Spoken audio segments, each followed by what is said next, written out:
Hey, this is Josh from Streamline Retail, and today I want to continue in our series going through the things that independent retailers can do to make this the most successful holiday season yet.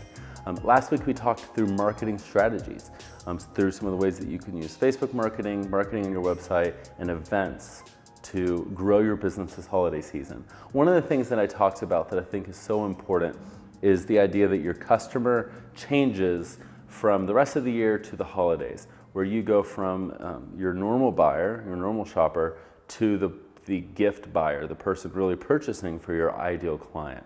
And how important it is to market to your direct customer, which would be gift purchasers.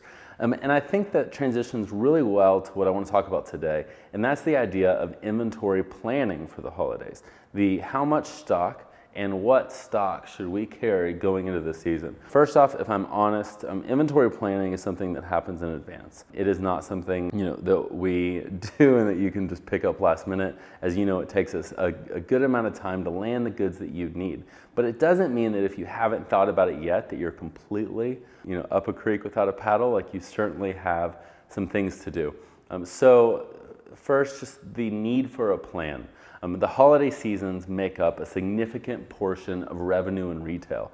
A day in December might as well be a week in the summer. The idea of going into something this important without a plan is like registering for a marathon and failing to train. This should be the time that you put more thought, more effort into than any other time of the year. So my hope is that if you don't have a plan and you're just planning on getting on Fashion Go or ordering stuff at the last minute, I hope that you can really take a look at what your sales were last year on a few reports and really create something that could help this year be successful. We've talked a lot in our other content about how to create inventory plans and the two types of planning.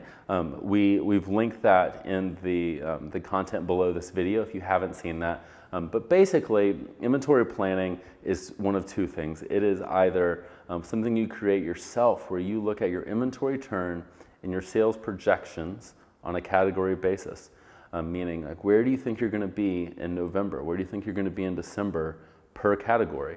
Let's look at turns, the amount of times that things come in and out of your business. And when we combine those numbers, we can get to a total of exactly how much we need in stock on a category basis. The other thing that inventory planning is a service. And this is something that we're a huge fan of, we do ourselves, and that's open to buy planning. And that's using a service like Management One to create either monthly or weekly plans that what exact stock numbers do we need to have to reach our sales goals? What markdown strategy do we need to have in place to reach our sales goals? And by using a service, it takes some of the guessing work out of it and it gives you something firm. And we're big believers in that. We try not to be salesy, but if you aren't doing open to buy planning and you are a serious retailer, comment below, reach out, and we will be in touch because it's so important to the growth of your business. So one of the big things that you can do is, rather than look at everything on a monthly basis, through the holidays, really consider how things are on a weekly basis. What are people going or purchasing what I would say is like that prime gift buying time, the time between Black Friday and the week before Christmas, where the majority of people are doing their Christmas shopping. What types of goods are being purchased then, and then what types of goods are coming in at the last minute. And it's important that through this time that you're bringing in fresh inventory for each of those types of buyers.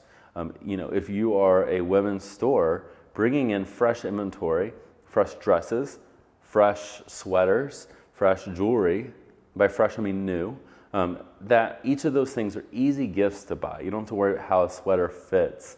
That's something that's a lot easier, and so it's a great gift to purchase.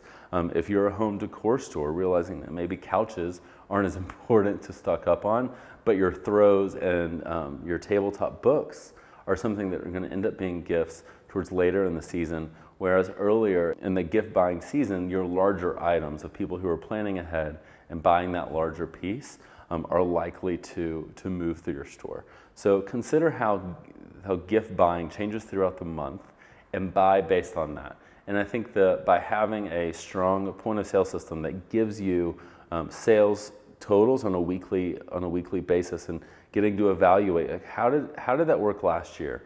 Where were our sales last year on a weekly basis for these categories, and then create your plan based on that. Again, if you aren't doing any sort of plan, whether that's creating your own plans or using an open to buy service, I encourage you let this holiday season be the time that you start. Don't wait until next year to start doing this, but really jump into it and take advantage of tools like this that can grow your business. This can be your most successful holiday season you've ever had.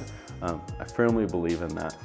So if you didn't check out last week, we talked about some marketing strategies that you can do to make this your most successful holiday season. Next week, we're going to evaluate the customer experience, how customers see your store, both brick and mortar and online, and what we can do to grow that going into the holiday season. So if you haven't subscribed to our channel, click subscribe. Thank you so much for watching. If you have any questions, comment below. We try to respond to everything. We'll talk to you soon. Have a great day.